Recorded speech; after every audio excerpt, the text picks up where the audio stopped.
Listen, the prosecutor Banger, he does look a little like you, Adam. I noticed that. Like you. You know who else has noticed that? Every fucking person on the internet. So bad. Who was chasing who matters. The gunshots by some... Who was chasing who matters, Sitch? Did you know that? Did you know that? Really? Stunning commentary here. Anna, who chases who in a case about self-defense and murder matters? Wow, this is, oh my God. Who chases... I wish people were telling this a year ago.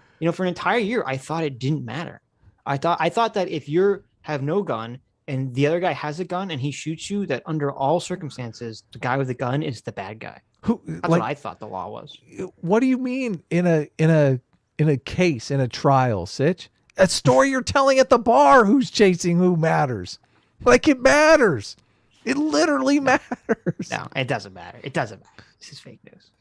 Unidentified person, that matters, especially if you're Rittenhouse and you're running away and then you hear shots and then Rosenbaum lunges toward him. So it's like she's putting all this together in her head in real time. Here. Oh my, it's like the gears are turning and she realizes that she's been feeding us lies and pig slop for an entire year.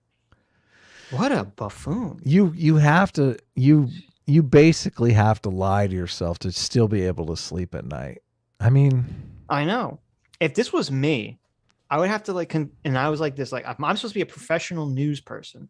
And I found out for that an entire year, I was peddling false information that wasn't something complicated, that I could have literally checked by watching the 10-second video that everyone else talking about the story watched. I would have to completely rethink my entire career and my existence as a human being on this planet. Yeah, I completely agree. How did I get something this massively wrong? You just listen to me list all the videos that they've made on this. Yes. In every single one of those videos, how the hell is Anna Kasparian able to provide competent commentary on the story when she doesn't even know who the fuck was chasing who? And again, this isn't like, I can forgive people if they're discussing some complicated legal, some complicated legal statute or some complicated economic system or something. But this was you watch a 10-second video. Yeah. And you use this thing's called your eyeballs. Okay. And you say, oh, someone's chasing someone else. Okay. Yeah. This isn't a complicated story whatsoever. That's what's amazed us all over the last 14 months, that people can make this a complicated story. I mean, we did one of our most popular videos is the debate between Destiny and Vosh, where Vosh was basically Anna in the debate. Like, you have to submit to the mob. It's like, what? And well, it's hilarious because with Vosh, it seemed like he hadn't watched the video. And then once he was saying the wrong thing, he just literally couldn't ever admit he was wrong. So he just had to keep digging the ditch deeper that he was putting himself into. Completely unable to say he's wrong. We talked to Lance about this. Lance came on our show and talked about it. I mean, we were just mystified that people could watch these videos and see something so completely different. Yeah. This is what's been fascinating about it. Sitch has famously called this the NPC test. Like, if you look at this case and don't come to the conclusion that it's self-defense, you're not thinking. Free will does not exist. You cannot objectively analyze the facts in this case and come to any other conclusion. The question is, in a court of law, is it considered reasonable for Rittenhouse to act in self-defense? Was there a legitimate threat there where Rittenhouse would reasonably want to defend himself by opening fire? That is what's going to be debated and deliberated upon, okay? Other details I wanted to share with you. Let me explain to you what everyone knew the case was going to be about a year ago, okay? Could he reasonably defend himself? Thank you, Anna. Thank you. After I made 8 other videos about this, already telling you how he's totally guilty. Yes. Thank you. This case. So he's facing 6 charges. Here's what the charges are. First-degree reckless homicide, first-degree recklessly endangering safety. I mean, remember, you have members of militia groups there with open carry, which is legal in Wisconsin. You have him running around with. Look at the video. Look at what they're choosing to show. Look at him. He's making the symbol. He's doing the okay sign. Oh my, we got him. We got him. This is so bad. This was basically a setup too by these. It was a setup. By these it literally people. was a setup. Yeah. Yep. So sad. I like that the way that they conceptualize this is like, okay, if you have people open carrying that are protecting property from being burned or looted, that is recklessly endangering safety, not the people that are burning down shops and destroying property and looting and rioting. That's not. Why do they get the free pass on recklessly endangering safety?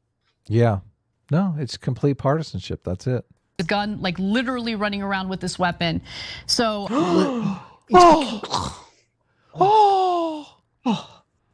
I wouldn't have been in that place without a big fat gun. Are you kidding me? Fuck.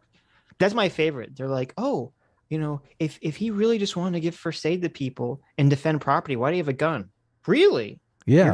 You're gonna stand in front of a business that people want to destroy during a riot, unarmed, and what are you gonna do? You're gonna pull out the guitar and soothe them with your, you know, magnificent riffs? Like, what the fuck do they think's gonna happen here? Yeah. Yes. And Richie McGinnis brought up people that he encountered with Rittenhouse, the 4 guys holding rocks, where he was so uncomfortable that he basically gave them cigarettes and alcohol to dissuade them from getting too angry about anything. Right. Yeah. And I wish, and that's a great point. I wish the defense would have brought that up, is saying, say you were walking with Kyle Rittenhouse and the other people who were armed with guns, and you were not afraid of them, but you were afraid of these group of people that were standing with rocks and bricks in their hand. Yep. Enough so that you felt that you had to bribe them with alcohol and cigarettes. Yeah, to leave you alone. Basically not to escalate the situation. Right. This is so funny because basic. Those are the guys. If you remember, this was another narrative that the leftists and the grabbed onto. Yeah, those were the good guys. There's the video that you might have seen where Kyle approaches, and this happens. I didn't realize this. This happens like almost right before the shooting occurs. He approaches a group of like 3 or 4 people, and he asks them if they need medical assistance. And they're like, "Oh, you pointed a gun at us. You pointed a gun at us." And then Kyle just kind of walks away from that. Okay. Right. What I didn't know until after that was because, like, I don't know, everyone only showed the clip of that. They didn't show the aftermath of that. The reason Kyle supposedly, or the other people was pointing a gun at them, was because they were jumping on the cars in the car lot. Yeah. And trying to destroy them. Yeah. It's so yeah, completely dishonest. Yeah, exactly. Yes. That video cuts off there because Richard McGinnis talked to them and they got very uncomfortable with him recording them. So he cut the recording off and asked to do an interview with them, which they declined. Isn't it interesting that all these scary guys with their guns were okay with being identified and recorded? You know, yes. And being recorded. Yeah. And yet there's all these protesters who, I thought they're just protesting, and yet they're so terrified of their face showing up on camera. Interesting. It makes you kind of wonder, doesn't it? Yeah. Yes, it makes me kind of wonder. Yeah. Oh, it's very interesting. They were happy to take cigarettes and alcohol from Richard McGinnis, but they didn't want to give an interview. Yeah. And those are the people that the mainstream media grabbed onto, the very tail end of that video, to say that these were the good guys and that Kyle Rittenhouse like had it coming because he pointed his gun at them. Yeah. It's so fucking these people. It's insane. It's completely insane. Hi, you just listened to a clip from the Sitch and Adams show. If you like what you heard, you can listen to our live show right here on this channel on Sunday, starting at 1 p.m. Pacific, 4 p.m. Eastern. And if you want, you can super chat us. We read $20 and up super chats on the show and then do a follow-up stream on the following Tuesday where we read the rest of the unread super chats and interact with fans of the show. Subscribe to this channel right here to listen to the live show or to listen to more of our awesome clips.